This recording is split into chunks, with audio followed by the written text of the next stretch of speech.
ঠিক আছে, চলো আমরা মুহাম্মাদের বাড়িতে গিয়ে দেখি।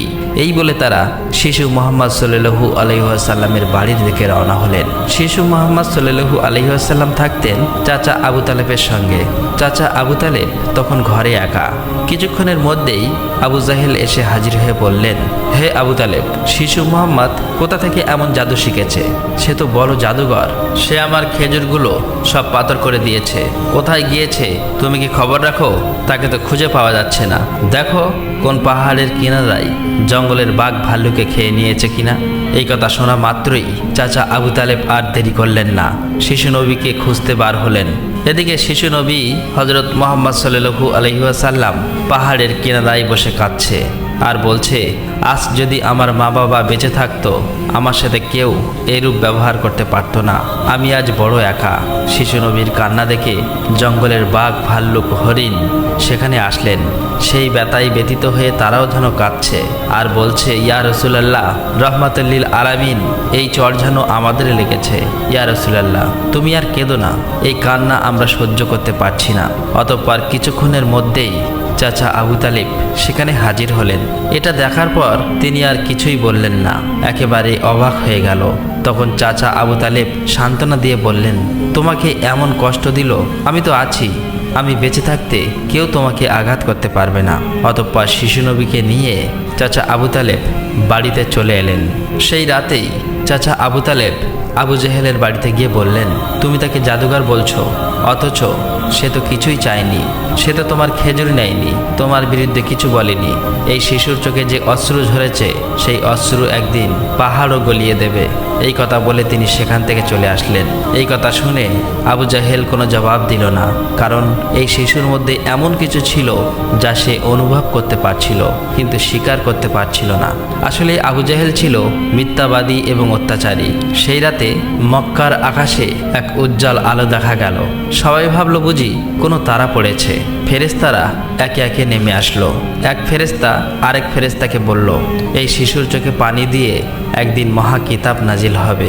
এই শিশু হবে শ্রেষ্ঠ মানব তথা শ্রেষ্ঠ নবী, যা সমগ্র বিশ্ববাসীর জন্য রহমত স্বরূপ। এদিকে ইহুদি কাফেররা এই অলৌকিক ঘটনা শোনার পর নবীজিকে হত্যা করার জন্য ষড়যন্ত্র লিপ্ত হয়ে যায়। কেননা তারা চেয়েছিল যে শেষ নবী তাদের বংশের মধ্যে জন্ম হোক, কিন্তু তা হয়নি। তাদের মধ্যে একজন ইহুদি তাদের ধর্মগুরুর কাছে গিয়ে সমস্ত ঘটনা খুলে বললেন। তখন তাদের ধর্মগুরু বললেন, আমি চিনেছি তাকে, সে সেই নবী যার বর্ণনা আমাদের কিতাবে আছে। তার দুটি চিহ্ন রয়েছে, একটি কাঁধে নবুয়াতের মোহর, অন্যটি তার দৃষ্টিতে রহমত। অন্য একজন প্রশ্ন করল, তাহলে আপনি কি ঈমান আনবেন? তখন তিনি চুপ করলেন, মাথা নিচু করলেন, তারপর শুধু বললেন, আমরা চেয়েছিলাম আমাদের বংশে আসুক, তাই আমরা সত্যকে অস্বীকার করব। অন্যদিকে প্রতি বছর চাচা আবু তালেব ব্যবসার উদ্দেশ্যে সিরিয়ায় সফর করতেন। সেদিনও চাচা আবু তালেব সিরিয়া সফরের উদ্দেশ্যে প্রস্তুত হচ্ছিলেন। ঠিক সেই সময় শিশু মুহাম্মদ সাল্লাল্লাহু আলাইহি ওয়াসাল্লাম এসে বললেন, চাচা যান, আপনার সঙ্গে আমিও সিরিয়ায় সফরে যাব। কিন্তু শিশু মুহাম্মদের কথা চাচা আবু তালেব ফেলতে পারলেন না। অতঃপর পরের দিন ব্যবসার উদ্দেশ্যে শিশু মুহাম্মদকে নিয়ে চাচা আবু তালেব সিরিয়া সফরের উদ্দেশ্যে রওনা হলেন। এভাবেই চলতে চলতে কয়েক মঞ্জিল পথ অতিক্রম করার পর বাণিজ্য কাফেলা শাম নামক একটি জায়গায় গিয়ে বিশ্রাম নিচ্ছিলেন।